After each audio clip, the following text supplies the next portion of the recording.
Yo soy psicólogo infanto-juvenil y el día de hoy vamos a estar revisando la unidad número uno y la unidad número 2 de la materia Psicología del Niño y del Adolescente. Entonces, pues damos inicio al contenido que vamos a revisar en esta sesión. Vamos a conocer un poco qué es la psicología infantil y qué pretende estudiar. Vamos a revisar las etapas del desarrollo evolutivo, ¿no? ¿Qué sucede desde antes de nuestra concepción hasta que nos hacemos viejitos? Vamos a revisar un poquito el cerebro para entender entonces qué sucede con nuestros niños y niñas en los salones de clase. Y asimismo conocer un poquito el desarrollo a nivel cerebral que va a determinar cómo los niños piensan y actúan, ¿no? Vamos a estar con la psicología. ¿Qué es entonces la psicología infantil? La psicología infantil es la rama de la psicología que pretende estudiar el comportamiento, la manera de sentir y la manera de actuar de cierta población. Y esta población va desde antes de la concepción hasta los 20 años que según la Organización Mundial para la Salud va a la adolescencia, ¿no? Yo creería que va un poquito más allá, pero establecido por la Organización Mundial para la Salud va a los 21 años. Entonces, vamos a revisar algunas etapas importantes. La etapa prenatal es la que sucede entre la fundación y el nacimiento, lo que podemos como embarazo. ¿Y qué es importante revisar? El embarazo y las condiciones en las que el embarazo fue o se desarrolló son muy importantes para determinar y nos ayudan a decir algunos comportamientos futuros, ¿no?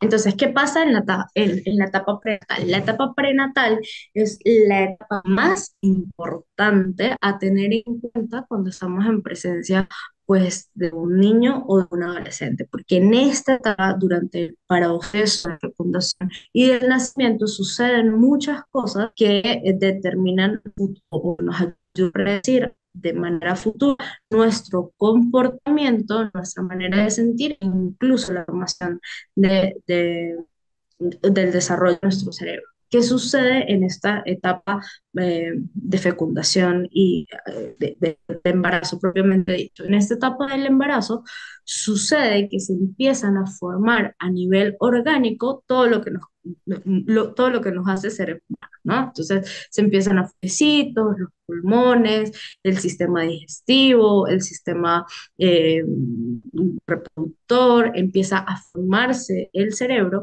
y las condiciones en las que se haya vivido este embarazo determinan a futuro muchas cosas, ¿no? Si los niños son 8 mesinos, si los niños son 7 mesinos, si durante el periodo de embarazo la mamá tuvo pérdida del líquido amniótico.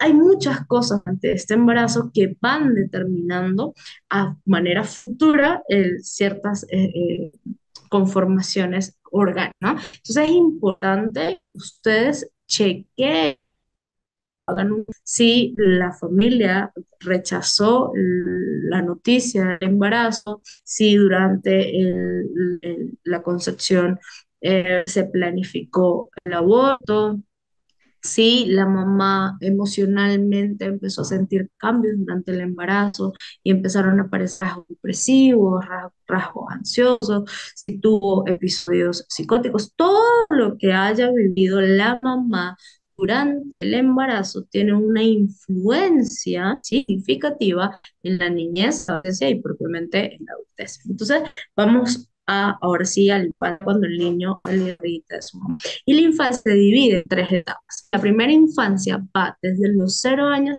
hasta los 2 años de vida. La niñez temprana va desde los 3 años de vida hasta 5 años de vida. Y la niñez tardía va desde los 6 años, que conocemos como niños escolares. Ciertamente hay algunos niños que son escolarizados entre los 3 y los 5 años en la etapa temprana. Lo idóneo es que el niño sea escolarizado en la niñez tardía. Desde los 5 años en adelante empiece esta etapa de escolaridad, porque en las primeras etapas, en la etapa primera y temprana, suceden desarrollos de apego con nuestras figuras más significativas que pues son importantes mantener a lo largo del tiempo. La población escolar a la que yo me voy a referir es a esta niñez tardía, ¿no? Que va desde los 6 años hasta los 9 años. Y luego viene la adolescencia.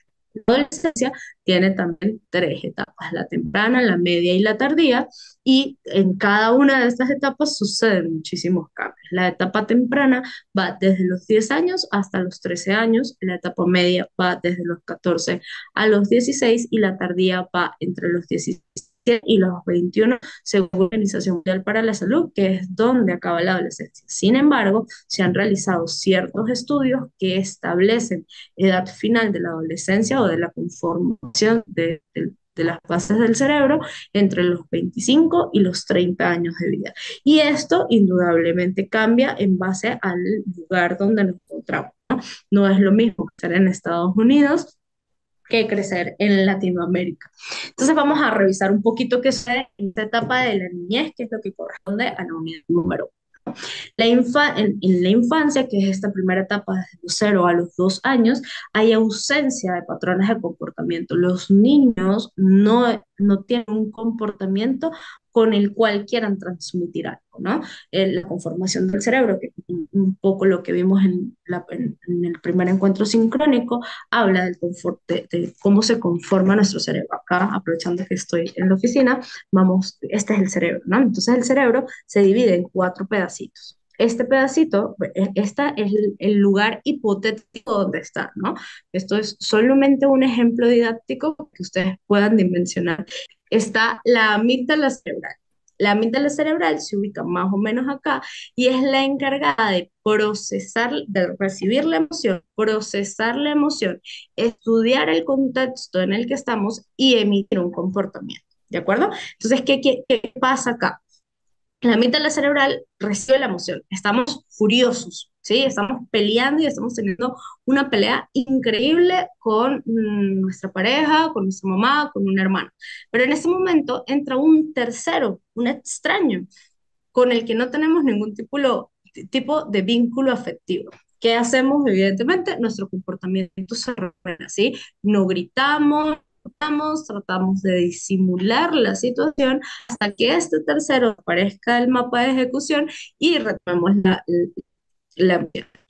¿Quién se encarga a nivel cerebral de ejecutar toda esta acción? Pues la amígdala cerebral, que es que procesa la emoción, estudia el contexto en el que estamos y nos permite comportarnos. Luego está el neocortes, que es este pedacito que ustedes ven acá, y el neocortes es la parte del cerebro que se encarga de almacenar la información, ¿no? Todo lo que podemos hablar. Y esta parte es la que pues, sirve para estudiar coeficiente intelectual, porque alberga la mayor cantidad de información. Allí mismo se almacenan nuestros pensamientos, que es como ciertamente difícil de identificar, porque, bueno, no tienen un estudio específico. La única manera de que podemos conocer lo que pensamos es a través de lo que decimos. Y luego viene la parte frontal, que literalmente es la parte de nuestra frente, donde se albergan las funciones ejecutivas superiores, que es lo que nos hace a nosotros o lo que nos diferencia a nosotros de los animalitos, ¿no? Donde está la capacidad que tenemos de prestar atención, de concentrarnos ante un tiempo, lugar, espacio y persona, saber que está en Venezuela, ¿sí? Y que ¿qué sucede? En esta parte ocurren tres importantes. Se ubican tres cosas importantes. Nuestra capacidad de juicio y raciocinio, nuestra capacidad de controlar los impulsos. ¿Qué quiere decir esto? El juicio es la capacidad que yo tengo de revisarme internamente, ¿no? De decir, mira, esto me está saliendo mal y tengo que hacer lo siguiente para accionar para que esto salga mejor. Y la capacidad o el control de impulso es el freno, lo que yo llamo el freno de mano del cerebro, que básicamente estoy furioso con alguien, pero no le puedo pegar porque me va a meter en un problema y entonces como que freno, ¿no? Me controlo ante ese impulso. Entonces, ¿qué pasa en el cerebro? en la infancia. Vamos a irlo revisando. En esta primera infancia, desde los 0 a los 2 años, estas cuatro partes del cerebro están creciendo dentro de nuestra cabeza, pero no saben que hay otra parte, ¿no? O sea, como que sí están creciendo dentro de nuestra cabeza, pero por separado sin saber la existencia del otro, ¿no?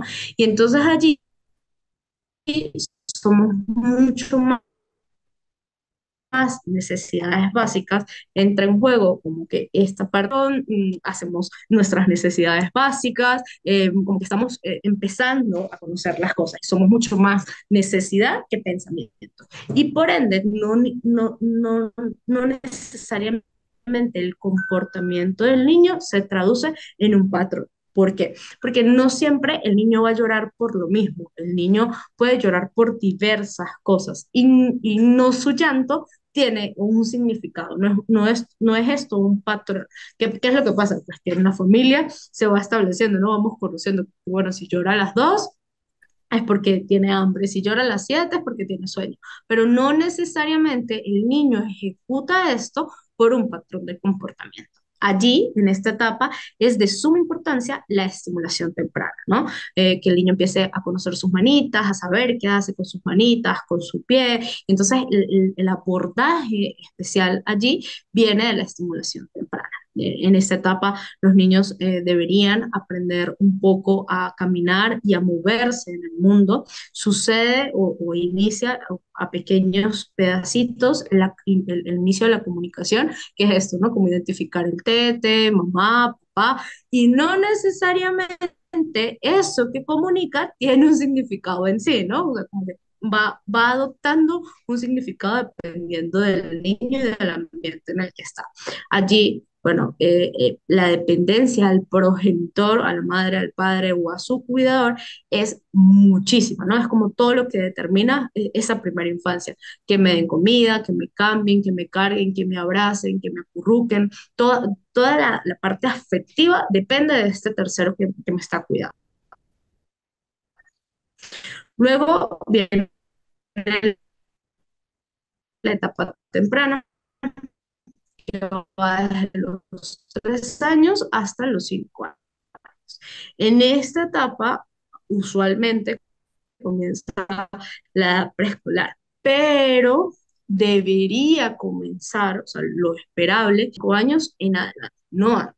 Entonces, en esta etapa preescolar, pues viene eh, el tema del apego, de cómo el niño se queda en comportamiento, empieza a tener una reacción durante, en el medio, el niño empieza a entender que si llora, le dan esto, que si no llora, o tiene alguna otra cosa, y ya el comportamiento empieza dentro de su cerebro a adaptar como cabos, ¿no? A decir como que, mira, si yo hago el dibujo gusta. Si yo lloro, me dan tetero. El niño empieza a atar pequeños cabos, pero estos pequeños cabos que ata nunca tienen nada que ver con la manipulación, con que quiere hacer algo malo, con que quiere lograr que yo, o me quiere hacer sentir mal, nada que ver. El niño todavía no ha desarrollado esa parte del neocortes que tiene un proceso pues de pensamiento un poco más concreto, porque hasta ahorita se está formando. Estas cuatro partes del cerebro están hasta ahorita iniciando. Allí el niño empieza a conocer sus capacidades motoras, perdón, empieza a conocer su motricidad fina, su motricidad gruesa y empieza a explorar. Y exploran con muchísima, pero muchísima rapidez, ¿no? Las emociones que suceden a nivel de la amígdala cerebral, pues son muy básicas, ¿no? Son estas emociones que tenemos en intensamente, alegría, tristeza, miedo, mmm, desagrado y furia, ¿no? Son como las 5 emociones más básicas que tenemos los seres humanos.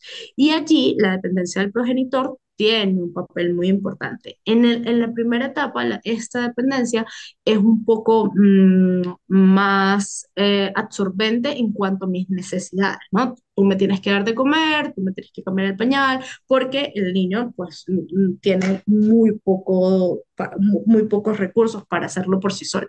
Pero en esta etapa temprana, la dependencia del progenitor es un poco más psíquica, ¿no? Como que validen sus propios comportamientos, lo que siente, lo que piensa, que ayuden en esta regulación emocional.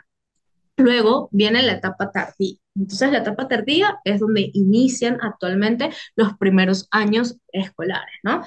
Y allí es donde debe, en realidad, situarse la escolarización. En esta adquieren habilidades de lenguaje y de pensamiento mucho más elaboradas. Entonces, ejemplo, el chico lo piezas más complejas y ¿sí? Esa vi una gama ciertamente rápida, pero va más allá, ¿no? Por ejemplo, no solamente furia, descontrol, desate emociones, sino ahora se molesta, tiene la habilidad de regular un poco algún tipo de emociones y la validación, los responsables de cuidar tienen un papel importante de en el niño. A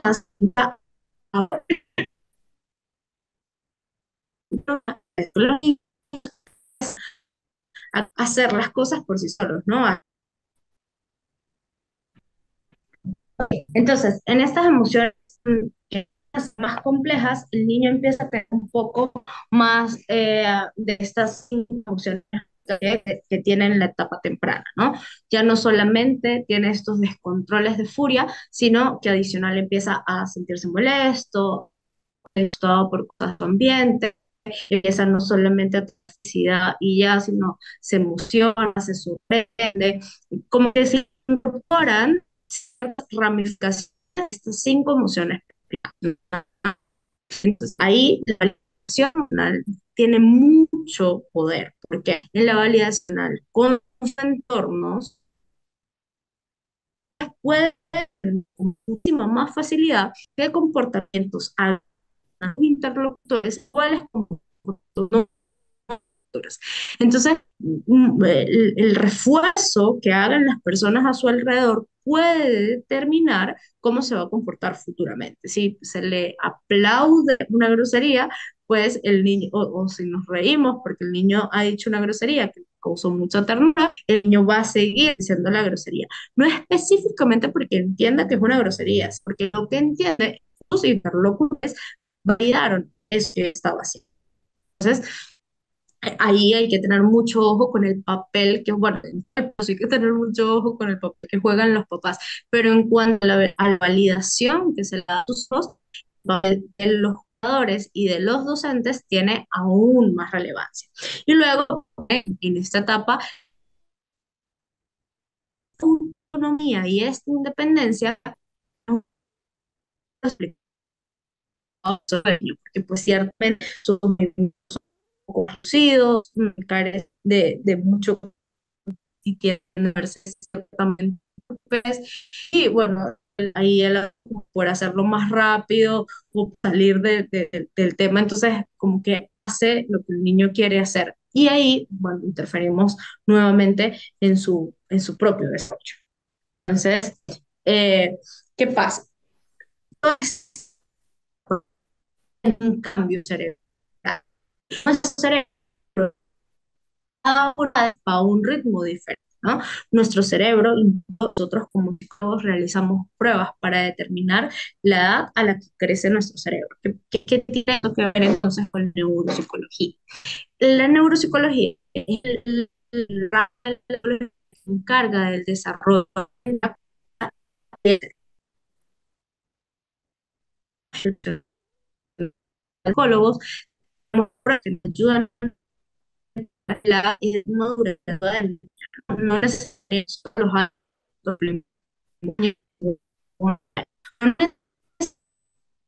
de ese año. Algunas veces, pues, nuestro cerebro muy retrasado, a la par, muy adelantado, ¿no? Lo que conocemos como, o lo que coloquialmente decimos como que el niño es muy maduro, el niño es muy inmaduro o el adulto es muy inmaduro, ¿no? Entonces, en la neuropsicología estudiamos la formación de estas partes del cerebro, ¿no? Y entendemos para qué funciona cada una de las partes. Tienen una edad esperada para hablar y en esas se constituyen las funciones cerebral es superior. Les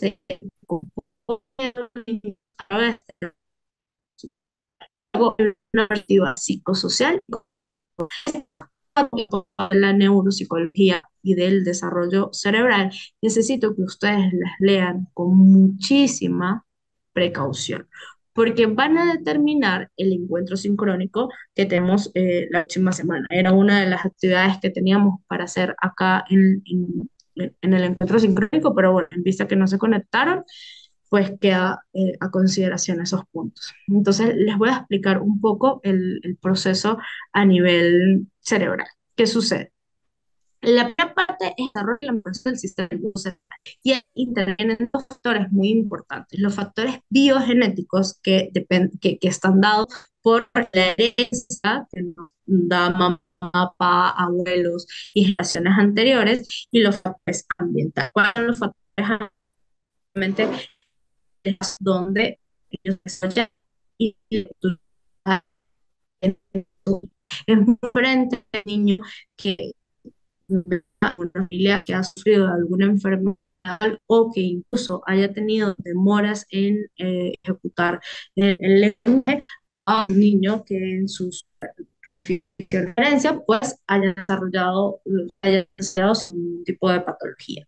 Y es muy diferente con oportunidades socioeconómicas a un niño pues de situación de calle, ¿no? Luego viene la capacidad intelectual, el desarrollo de la capacidad intelectual, cognitiva y perceptiva. Y allí suceden desarrollos en las estructuras subcorticales, en las estructuras del cerebro, que van a condicionar las cosas que el cerebro en la parte subcortical se encuentra el saber y no verbal, ¿no? La capacidad que tenemos de comunicarnos. Y en las cosas más globales, como el razonamiento y la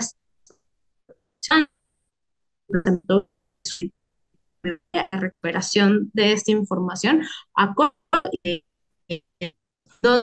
esta manifestaciones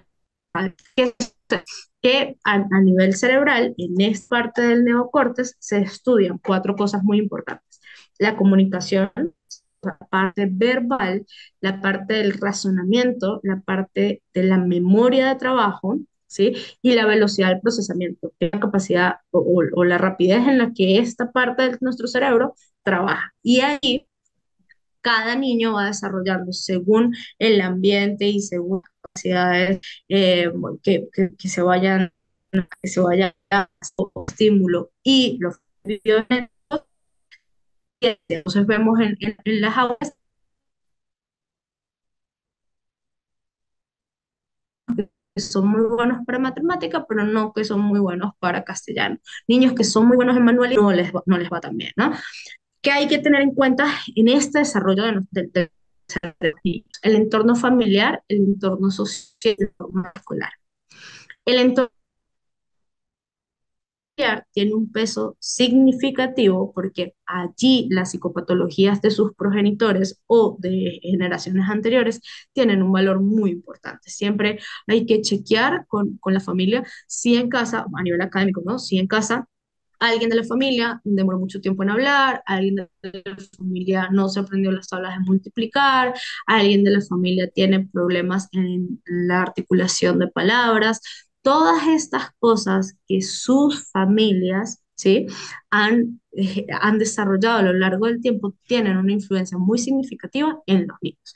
Luego, evidentemente, están las capacidades o los recursos socioeconómicos a los que tienen a los que tienen acceso, porque bueno, la estimulación y a mayor cantidad de estimulación, los niños alcanzan a desarrollar ciertas partes del cerebro. Se dice que el cerebro de los niños pues está en un momento de plasticidad y ese momento de plasticidad pues se puede convertir en cualquier cosa. Y allí aprender lenguas, aprender a pintar, de música y de ejercicios, es como que los niños están deseosos o el cerebro del niño está deseoso de llenar de información y todo lo que lo pongamos a hacer pues se va a quedar allí en esa parte del neocortes. Luego viene el entorno social.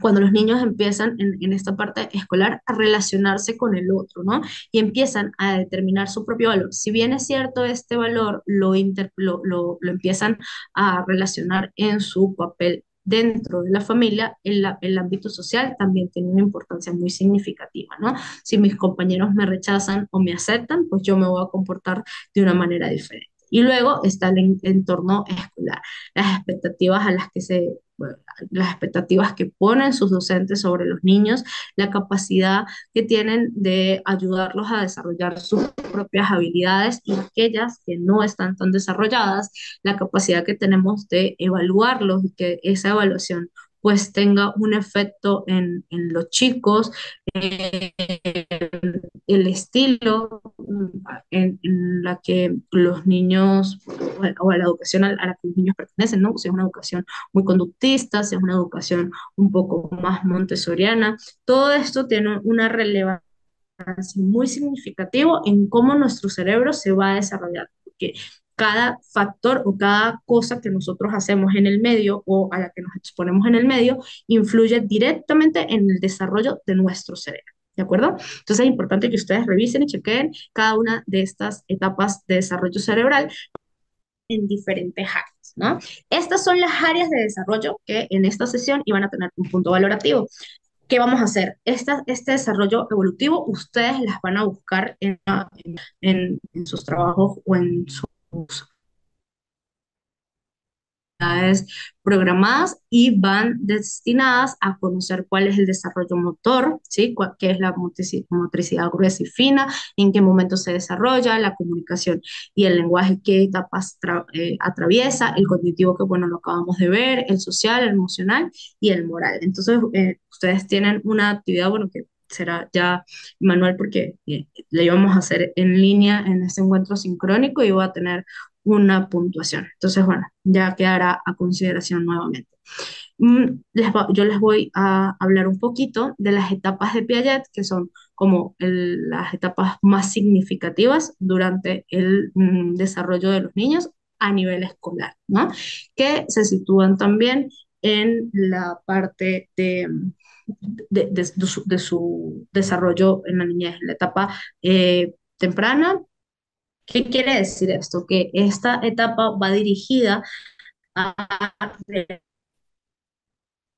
realizar actividades y respuestas de los objetos, ¿no? Es esta exploración que hacen los niños. Los niños, creo que ustedes lo han hecho con algún niño a su alrededor, que se tapan la cara y preguntan, ¿dónde está mamá? Y el niño llora porque no ve a la mamá. La mamá puede estar ahí, pero el niño no logra identificar que si se tapa la cara, deja de estar, ¿no? Ok, entonces, en esta etapa de Piaget, los 7 años, sucede el lenguaje, comunica, trata de comunicar algo más, ¿no? Hay un desarrollo del lenguaje para pensar y solucionar, ¿sí? Y este pensamiento tiende a ser muy egocéntrico, ¿sí? El niño está situado en su pensamiento, en que todo el mundo gira alrededor de él y no la necesidad del otro, ¿no? O movimiento dentro del círculo en el que está. Luego, desde los 7 años de vida hasta, ¿qué quiere decir esto? Que empiezan a aparecer soluciones un poco más lógicas, que empiezan a tener en cuenta el pensamiento del otro en mi dinámica y empiezo como a explorar el mundo desde una manera un poco más, con más sentido de pertenencia en la realidad y en el grupo en el que me muevo. Luego, a partir de los 12 años en adelante, las operaciones son mucho más formales, ¿no? Empieza a aparecer el pensamiento hipotético, empiezo a darle significado a las cosas, el pensamiento, me empiezo a interesar por qué las cosas funcionan de determinada manera y qué incidencia tiene mi comportamiento, mi pensamiento en el mundo y de dónde se origina. Entonces, quedan cargadas en el aula virtual el cronograma de actividades para que ustedes puedan montar la primera actividad tanto del módulo 1 como del módulo 2. Es importante que revisen el plan de evaluación porque no, del encuentro sincrónico anterior, porque aún no han cargado la primera actividad que tenían destinada. Entonces, les dejo allí esa tareilla para que revisen, comuníquense con mi número personal o a través del número de convenios para resolver cualquier duda que tengan. Fue un placer y nos vemos en el siguiente encuentro sincrónico. Hasta luego.